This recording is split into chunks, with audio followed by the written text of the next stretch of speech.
Ever since she can remember, Kendra Sykes longed for the warmth of real love. But growing up, cycles of poverty and abuse made her tender heart grow cold.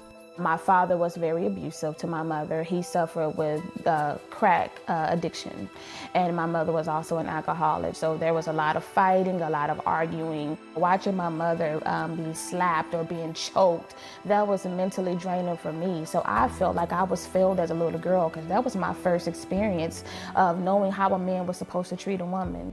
At 14 years old, Kendra thought a baby would bring her the love she lacked. I wanted that love, and I felt like the only way that I was going to be able to get that is if I had something of my own. So that is when I started going around giving my body to different guys. I got pregnant at 15 years old, and then I had my child. And then I realized that there was still this void missing.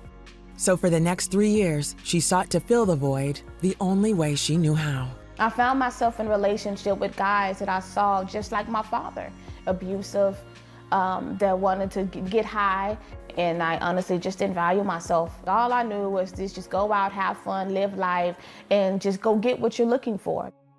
Around 18, Kendra met Ken. They had both dropped out of high school, and over the years, the couple had 3 children together. But Kendra says those years were tumultuous. They were daily getting high off cocaine, and Ken was increasingly violent and physically abusive toward Kendra. Somebody who didn't know how to treat a man, and then somebody who didn't know how to treat a woman, you get together and you have a big mess. We were 2 broken people, and we made a broken situation. For Kendra, life became unbearable.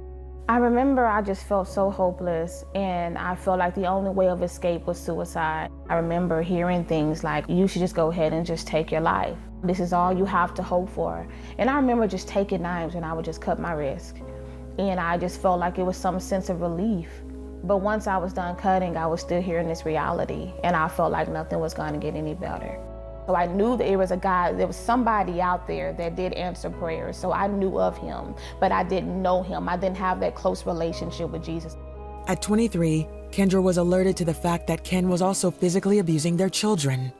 I felt like that I failed as a mom, because I knew that my children were being abused, and I felt like there's nothing I can do, because I felt so weak at the moment. I felt like I wasn't a good mom, because I just had these babies because I felt like I was trying to fill a void, and I wasn't giving them what they were needing.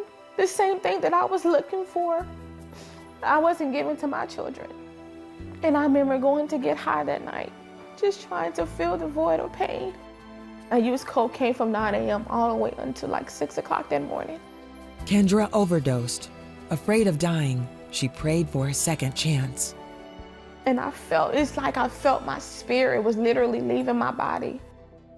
And my knees began to buckle, and I remember falling down on the ground, and I just called out to Jesus, because I knew that was my only hope. And I called out, Jesus. 3 times I called his name. I felt immediate strength in my body. I was starting to breathe again. It was something that shifted inside of me. I began to feel a love that I've never felt before. I felt that somebody has to love me to give me a second chance at life. In that moment, I realized that everything that I had been searching for, every void that I had been trying to fill, was supposed to be filled through Jesus Christ. Kendra has been sober since that day. She began attending church regularly and reading the Bible. Through God's love, she began to see her life transform. He saved me. He gave me a second chance at life. So I want to live for him. The only thing that I craved was to get to know Jesus. Because if he loved me enough to save my life and give me another chance, I didn't want anything else. I began to view myself as a woman of value, a woman of virtue. I began to view myself as who God said I was. Eventually, Ken's heart changed too. But I remember beginning to pray for him. And God would wake me up at 3 o'clock in the morning, and he would tell me, do you not think that I can do the same thing to him that I did for you? And my prayers for him began to change. There was a forgiveness that took in place. I began to pray that he would be delivered. I began to pray that he would be set free. Ken surrendered his life to Jesus, and their family began to heal and grow. Today, the couple is happily married. Kendra says she found the love she was looking for, and so much more. We're what it means to be reconciled. We're what it means to be renewed and be redeemed. Now I know how to be a mother. We all go to church together, and it's just one big ball of happiness. Your past does not determine your future. If you're in a dark place, God can give you light. If you're broken, He can make you whole. He changed everything for me. He can redeem you, He can set you free, and He can change your path.